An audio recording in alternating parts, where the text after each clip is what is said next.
For a second there, I thought someone was... Mike is whistling. It was actually going to be Mazzino, but yeah. Yep. You got it. Benedict Cumberbatch and Kirsten Dunst in Power of the Dog. The most nominated movie, by the way. 12 nominations. 12 I think it's nominations the most for the ever. Oscars. Most ever, actually, yes. I think because the second has to be Ben-Hur, Titanic. I think those ones had 11. 11 or 10.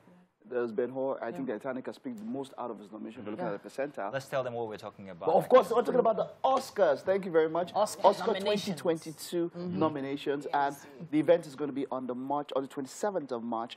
The nominations came in just this week. And wow, you know how the Oscars are. There's controversy, there's records to be broken, and all of that. But I just wanted to mention inside of that list where we find Power of the Dog, this is actually the list for Best Picture. You had Power of the Dog, Dune, Belfast. Those are the three movies that were nominated. But there's also one more, West Side Story, which is a Steven Spielberg movie. Yeah. So yeah, if you don't mention Spielberg, then there's a problem. You have to mention it. I wanted to say something about Power of the Dog now. If you like that movie, grand for you. Personally, I found it a very slow... So I haven't actually finished it, moving into the action and all of that. And Benedict Cumberbatch was not exactly the guy I was expecting to see in a Western.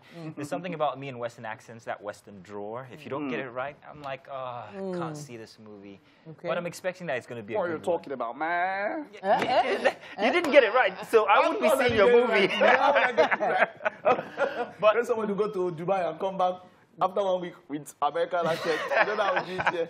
But for Best Picture, I mean, from the little that I've seen, I think it was a good movie. Not too bad. Not too bad, actually. But if you're going to put it on the level of Ben-Hur and Titanic, it's a huge set of shoes to fill. Exactly. So I'm just saying... Exactly. I feel that has to be nominations for the Oscars for every year. It depends on what they have to work with. Do you understand? I mean, Titanic and all they were in the past. Right now, these are the movies that are actually here. So these are the ones that actually there has been there. There has been concern about Oscar-worthy kind of movies, which of course leads us into the controversy about Spider-Man.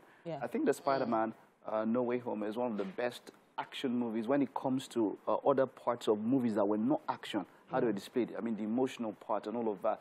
So we were expecting nominations, but it had just one. I mean, and Canto was also nominated, and Luca. You guys seen Luca? Luca is lovely. So this is best animated feature with Raya. I didn't like Raya as much as I think I would have. Really? Yeah. They actually fell under the list for best animation. That's Raya and the Last Dragon, Luca, and also Encanto. And that's Andrew Garfield. Andrew Garfield, Cumberbatch, all of them got their nominations. Garfield is really something. This is his year. I mean, there is also talk of both of them, Andrew Garfield and, of course, Tobey Maguire, reprising their roles in some sort of way as Spider-Man. So sequels to come. Yeah, more. So because of how good the reception is and all of that. So we also had Will Smith on that one too. King Richard. For King Richard. That is a great one to talk about because Will Smith picked up a nomination for as producer and as actor. He has now joined the league of Denzel. Of course, Denzel was nominated for Fences, you know, last 2 years back or so when he picked when he was nominated as best actor and producer. Denzel, of course, is the most nominated black man. He also got a nomination for Tragedy of Macbeth. Have you seen that? I've seen it. I couldn't finish it still. Okay, so let me tell you something about Macbeth. Now, we all remember Macbeth from when we were kids because your older sister made you watch it because that was what she was supposed to see as her class project. So you just had to sit down and watch it.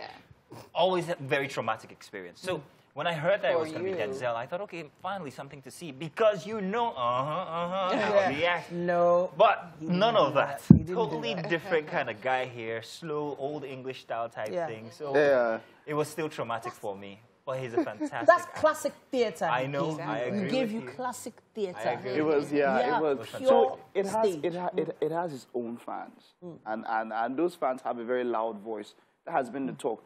You know, so but let's check out some other movies that you can look out for.